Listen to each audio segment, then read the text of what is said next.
Գյորջյան Կասկադ 60 ամիս փուլային վճարում բազմաթիվ առավելություններ։ Գալով մեկ այլ թեմայի, այդ 44-օրյա պատերազմի զեկույցը, այդպես էլ լիագումար նիստի օրակարգում չի ընդգրկվում այս պահի դրությամբ։ Ձեր կարծիքով սա իրավական խնդիր է, թե ընտրություններից առաջ իշխանությունը որոշել է չանդրադառնալ պատերազմի թեմային, գուցե որ նոր կրքեր չբորբոքվեն, նոր հարցեր չառաջանան։ Բնականաբար իրենք հիմնավորում են որոշակի իրավական կարգավորումների թերացումով, որ այս պարագայում հնարավոր չէ, որ լիագումար նիստերի քննարկման առարկա դառնա։ Ես անձամբ չեմ կարդացել, հնարավորություն դեռ չեմ ունեցել ծանոթանալ այդ զեկույցին, բայց իմ գործընկերները ծանոթացել են, եւ ես առհասարակ կարծում եմ ի սկզբանե մեր չմասնակցելն էլ այդ տրամաբանության մեջ էր, որ չի կարող այն ուժը, որի օրոք եղել է պատերազմը, օբյեկտիվ քննություն իրականացնել, որովհետեւ սեփական հետքի վրա էին դուրս գալու ի վերջո։ Հետևաբար այդ ուժի կողմից պատրաստված ցանկացած զեկույց այն գլխից ոչ օբյեկտիվ է, ոչ ընկալելի է։ Միևնույն ժամանակ ես կարծում եմ, թե ինչու այն չհրապարակվեց, ինչու քննարկման առարկա չդարձավ, որովհետև այս իշխանությունը գնում է ընտրություններին, նախընտրական քարոզարշավի հիմնական թեզը, օրակարգը խաղաղության օրակարգն է։ Եվ եթե սկսվեր քննարկվել այս թեման, բնականաբար տարբեր հարցադրումներ էին հնչեցվելու, տարբեր կոնտեքստներ էին բացվելու, տարբեր քննարկման առարկաներ էին լինելու, որը վերաբերելու էր պատերազմին, իրենց հանցավոր գործունեությունը, հանցավոր անգործությանը։ Հետևաբար իրենք նախընտրեցին այս ընդհանուր խաղաղության օրակարգի համատեքստում որևէ կերպ քննարկման առիթ չդարձնել 20 թվականի պատերազմը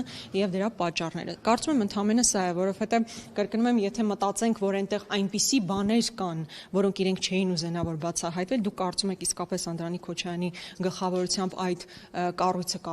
այդ հանձնաժողովը կկարողանար նման եզրահանգման գալ, դուք կարծում եք այնտեղ որպես եզրակացություն լինելու էր, որ մենք իշխանություններս պատասխանատվություն ենք կրում պատերազմի համար, բնականաբար ոչ։ Իրենց խնդիրը միայն այս խաղաղության ընդհանուր օրակարգի եւ թեմայի շրջանակներում թույլ չտալ պատերազմի մասին հերթական անգամ քննարկում տեղի ունենա։ Սպասումները չի բավարարվել եւ դրա համար որոշեցին ուղարկել արխիվ, ավելի մեծ ակնկալիք են իշխանության, մտածում էին, որ հետքեր կգտնեն, սլաքները կուղվեն